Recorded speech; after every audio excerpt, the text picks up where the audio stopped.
En estos días les daba una clase de segundo año de seminario de sacerdocio a mis hijos, a mi corriente religiosa, a mis dirigentes, a mi equipo de trabajo.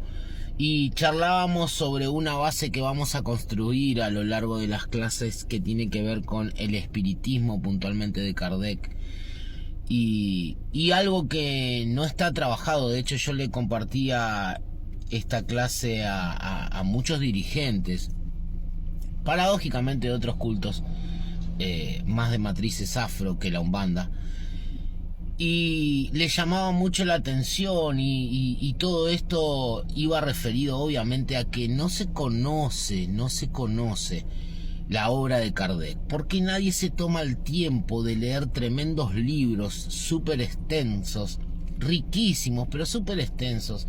Y no solamente leerlo así al voleo, sino es que hay tanta información de carácter doctrinaria que hay que trabajar esos libros, hay que leerlo despacio, anotar ciertas palabras, utilizar el pragmatismo, es decir, en qué tiempo lo hablaba, qué corriente filosófica se estaba despertando a mitad del siglo XIX, y así sucesivamente, porque Kardec toma todas estas influencias externas para ponerse esos anteojos, para utilizar y colocar esa mirada en el culto o en la religión, como él mismo dice que algunos años después nacía, ¿no? Entonces, y es común que alguien de afuera también miraba. Hace un ratito terminaba, siempre me levanto 5:30, suena el despertador, 6 de la mañana más o menos, me apareció, y es raro, me apareció en TikTok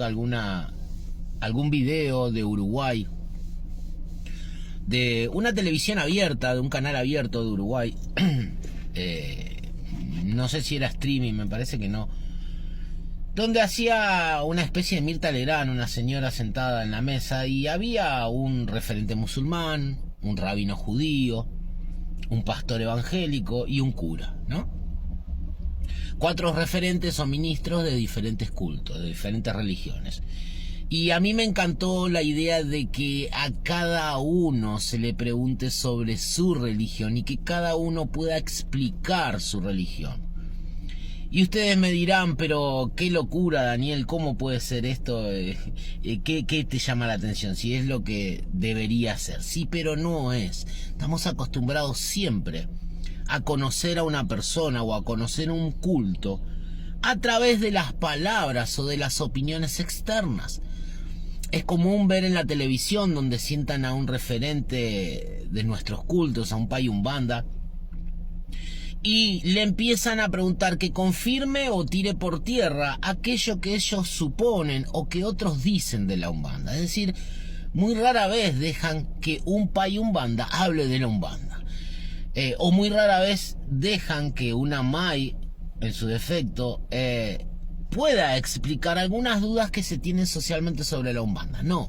Siempre la interpelan o se retruca o se repregunta sobre cosas que ya dan por sentada. Y esto pasa también hilando finito en la comunidad religiosa. Conocer a un hermano religioso, conocer a cierto pai o a cierta mai por lo que dice otro. No nos tomamos el tiempo de ir a hablar, charlar, conocer, sentarte, explícame, porque vos sabés que tengo duda acá, allá.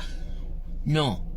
Armamos todo una identidad, una fábula sobre lo que dijo alguien que a su vez no conoce. Digo, esto de la teología oral nos está afectando y nos está afectando no solamente a los religiosos, sino también nos está afectando a los individuos, a la sociedad, ¿sí? Pero volviendo al tema de Allan Kardec, digo, respecto a su obra ocurre lo mismo.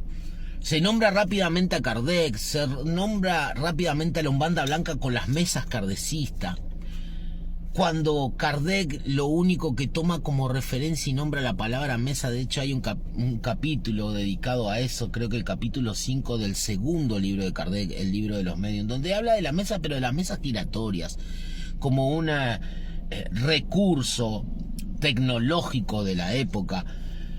a través del magnetismo y todo eso, para saber y conectarse con las energías que se hacían presentes. Pero nunca se habló de una mesa como, bueno, vamos a utilizar el ritual, vamos a usar una mesa simbólicamente, nos vamos a sentar y nos vamos a agarrar la mano, y que es el mambo que tiene cada uno cuando dicen las mesas kardecistas, ¿no?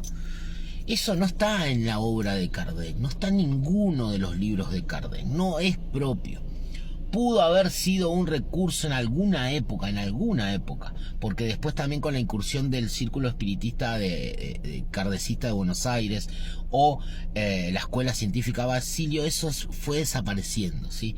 Pero en alguna época hubo alguna, pero fue tomado como liturgia, como una interpretación de un tercero, cuarto o quinto sujeto que practicaba y dijo, bueno, vamos a hacerlo en la mesa sentado, ¿no? Pero no tiene que ver con el fundamento, la doctrina propia del espiritismo. Y como ven, te doy un repaso de muchas cosas y mucha guitarreada.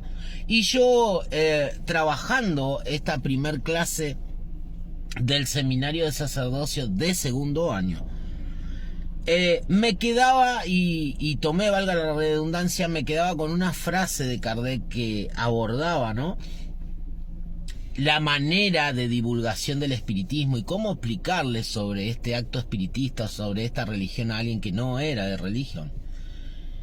Y él decía, ¿no?, le preguntaba a un espíritu de Santo Tomás de Aquino, en el segundo libro de Kardec, y le preguntaba a Santo Tomás cómo poder divulgar, cuál es la manera correcta de divulgar el espiritismo a alguien que no es espiritista, cómo hablarle de los espíritus a alguien que no cree en el más allá o en la idea del trasmundo.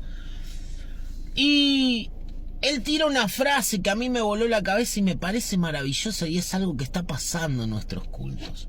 Y él dice, es una locura comenzar por lo que debería ser el final. No se le puede hablar a una persona que ni siquiera sabe que tiene un alma, hablarle del mundo espiritual. Y esto allí termina, es una frase muy breve, pero a mí se me disparó el razonamiento y empecé a trabajar sobre esta frase, y es muy realista. Hoy en nuestros cultos están practicando o pretenden practicar una incorporación, un trabajo de Yu, un trabajo de caboclo, una sesión espiritista. Gente que tiene totalmente su alma olvidada o que ni siquiera sabe que tiene un alma. Es decir, que andan por la vida lleno de rencor, lleno de odio, en un estado de abandono terrible personalmente, pero por otro lado pretenden incursionar en el mundo espiritual y hablar de que mi pai, de que baja, de que trabaja. Es común escuchar a un montón de personas, incluso dirigentes espirituales, cuando hablan y dicen, vos sabés que mi pai trabaja para los demás y a mí me funciona para el resto, pero para mí no me funciona. Bueno, déjame sospechar, porque para el resto tampoco funciona. Lo que te está sucediendo es que te estás empezando por lo que debería ser el final. El acto espiritual o espiritista es algo que viene después que vos te encontrás con vos mismo, con tu estructura emocional, con tu alma, con tu estadio espiritual, sea destruido, sea miserable, sea en reconstrucción o sea rico, ¿por qué no? Pero siempre tenés que tener un gran autoconocimiento y una gran atención en tu ser interior para después pretender hacer un acto externo que es espiritista, porque involucra a un tercero, es decir, a una entidad externa que se puede acercar a charlar con vos, que la podés incorporar con el tiempo, un montón de cuestiones, pero es un acto externo. Es una utopía querer formar parte de un culto espiritista y decir que mi pai, que mi Eshu, y verte como persona que estás totalmente abandonado. Por los frutos, obviamente, nos damos cuenta cuando de repente no podés parar de criticar, cuando estás lleno de violencia, cuando estás lleno de odio, cuando estás en un estado de abandono terrible, cuando se nota en tu cara la depresión y la angustia. Es decir, tenemos que agarrar y correr ese tejido, ese alambre, que detrás de eso está el descampado, está el terreno abandonado, y empezar de a poquito a cortar el pasto, a sacar la botella, a sacar la basura y construir nuestra casa para después pretender ayudar al prójimo. ¿Se entiende más o menos? Primero nosotros de a poquito y luego el resto.